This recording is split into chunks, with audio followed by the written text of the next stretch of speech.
Episode 3, The First Test of Love. The Aftermath of Rebellion. Opening shot. Paul stands outside his family's grand estate, breathing in the fresh air, away from the harsh confrontation he just had with his family.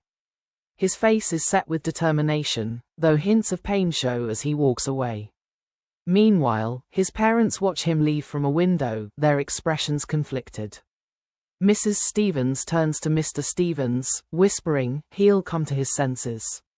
He'll realize he's throwing away his future over a passing fancy. But Mr. Stevens isn't so sure, and viewers feel the tension brewing as Paul heads back to his world, but with a heart filled with new resolve to fight for his love.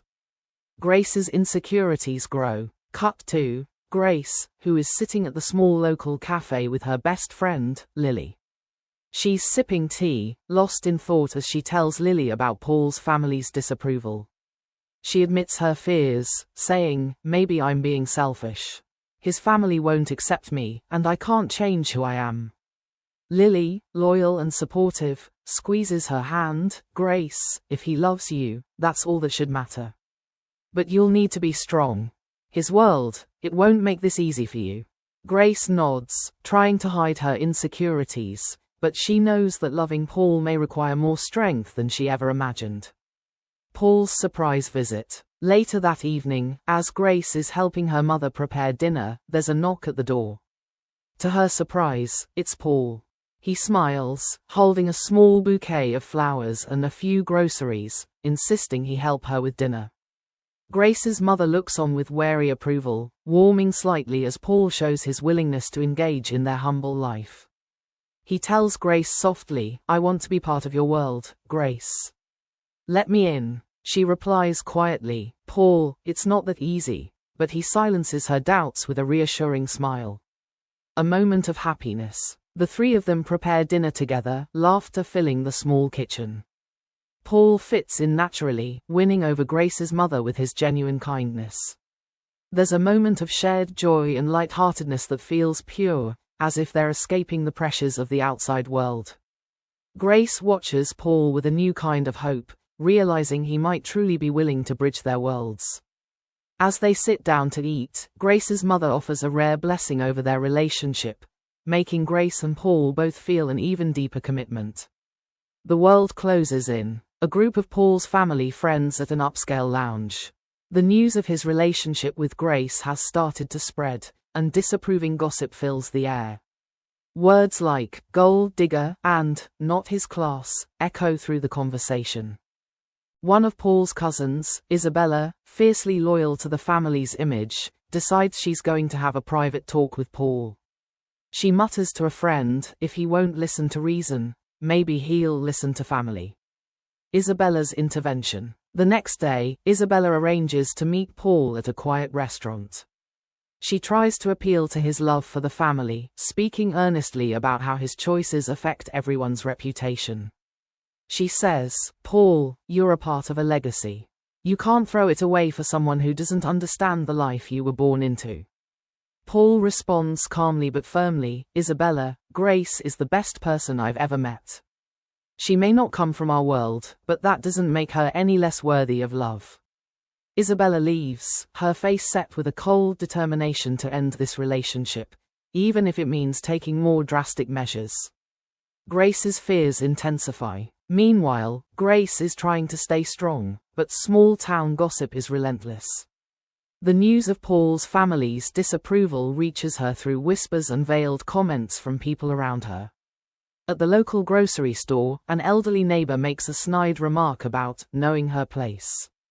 Grace tries to brush it off, but later confides in her mother, maybe I am a fool for thinking this could work. Maybe they're all right. Her mother, though sympathetic, encourages her to be honest with Paul about her feelings. If he's worth it, he'll fight for you. Paul and Grace face the truth. That evening, Paul and Grace meet at the riverbank where they shared their first kiss. The atmosphere is tense as Grace finally opens up about her insecurities and the constant judgment she's facing. With tears in her eyes, she says, Paul, I can't be someone I'm not. I can't fit into your world, and I don't want to be a burden to you. Paul pulls her close. Grace, I don't want you to change. I don't care about what they think. This love, it's real. They share a deep, emotional embrace, both clinging to each other as if letting go might mean losing everything. A secret plot unfolds. Isabella and James secretly meeting with a private investigator. They discuss ways to find something that could tarnish Grace's reputation or prove that she's unworthy of Paul. James scoffs, "We'll make her regret stepping into a world she doesn't belong in." Their plan to discredit Grace is set into motion, adding a dark, ominous note to the episode. Grace's birthday surprise. A week later, Paul surprises Grace with a small birthday celebration. He brings her a simple but heartfelt gift, a necklace with a pendant shaped like a star, symbolizing how she lights up his life. He whispers, "Happy birthday, Grace. I hope you know you're loved." Grace is deeply touched, her fears momentarily melting away as they celebrate together. For a brief, beautiful moment, they feel free from judgment and doubt. The first crisis. As they leave the celebration, a man approaches Paul, revealing himself as the private investigator hired by Isabella and James. The investigator, though initially hired to dig up dirt on Grace, confesses to Paul about the scheme because he feels it's unjust. He warns, "They're planning to destroy her reputation. They won't stop until they split you up." Paul's face hardens with anger as he realizes the extent to which his family is willing to go to control his life. He promises himself he'll protect Grace, no matter the cost. Paul confronts his family. Fueled by anger, Paul storms back to his family home, confronting Isabella and his parents about the investigator and their interference. He declares, "I won't tolerate this any longer. If you can't accept her, then I'll walk away from all of this." His family is left stunned, and his mother, realizing she might truly lose him, shows the first signs of regret. A warning for Grace. Back in her modest home, Grace is visited by Isabella, who tries one last time to drive her away from Paul. She warns Grace that Paul will be ruined if he chooses her, that she'll be responsible for tearing apart his family. Isabella's harsh words cut deep, leaving Grace shaken and full of doubt once more. She starts to wonder if the love they share is worth the sacrifices Paul is making. Paul and Grace's heartfelt decision. Later that night, Paul finds Grace near the riverbank, visibly shaken by Isabella's words. She admits her fears of what their love might cost him.